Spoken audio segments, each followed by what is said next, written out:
Hello student. अब ध्वनि के अभिलक्षण में अगला टॉपिक है तीव्रता। यानी तीव्रता क्या है बच्चों, हमें देखना है कि तीव्रता क्या है। तीव्रता ध्वनि की तीव्रता ऊर्जा की वह मात्रा है।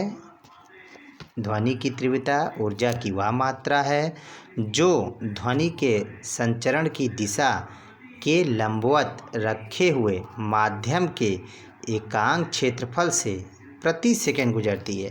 यानी क्या बच्चों समझे आप, ये यहाँ पे लिखा है मैंने, ध्वनि के संचरण की दिशा के लंबवत रखे हुए माध्यम के एकांक क्षेत्रफल से प्रति सेकंड गुजरती है। मात्रा किसका है बच्चों, जूल प्रति मीटर स्क्वायर सेकेंड या वाट प्रति मीटर स्क्वायर। कभी कभी बच्चों तीव्रता का मात्रक पूछता है, बहुत इंपॉर्टेंट है।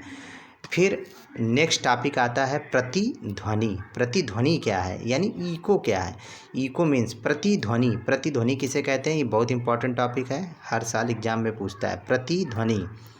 तो चलिए जानते हैं प्रतिध्वनि क्या है। प्रकाश तरंगों की तरह ही ध्वनि तरंगों में भी परावर्तन, अपवर्तन व अवशोषण होता है। यानी कहने का मतलब है जैसे प्रकाश तरंगों की तरह ही ध्वनि तरंगों में भी परावर्तन होता है, अपवर्तन होता है व अवशोषण होता है। तो ये प्रतिध्वनि में है। लेकिन हम जो बता रहे हैं, ध्वनि का किसी सतह से परावर्तित होकर वापस आना ही प्रतिध्वनि उत्पन्न होने का कारण होता है। यानी कहने का मतलब है ध्वनि जो निकलती है वो कहीं से टकराएगी, टकरा के वो आपको वापस आना ही प्रतिध्वनि में उत्पन्न कारण होता है। तो उत्पन्न की गई वास्तविक ध्वनि में कुछ समय बाद श्रोता को इसकी प्रतिध्वनि सुनाई देती है।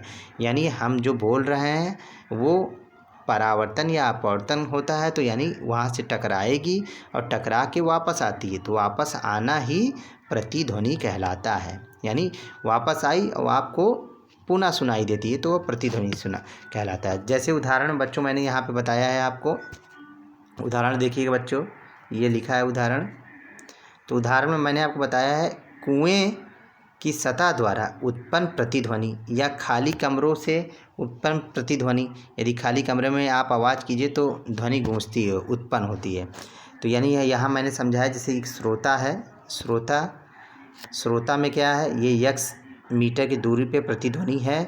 तो हम देख रहे हैं जब श्रोता जब बोलता है तो ध्वनि क्या होती है, अवरोधक। यहाँ अवरोधक मतलब रुकती है, यहाँ टकराएगी और टकराने के बाद फिर श्रोता के पास आती है। यानी प्रतिध्वनि के लिए श्रोता व अवरोधक के बीच की जो दूरी होती है वो 16.5 मीटर की दूरी होना चाहिए। यानी 16.5 मीटर की दूरी होगी तभी हम सुन पाएंगे।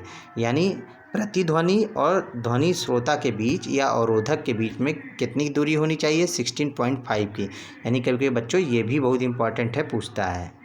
Okay student.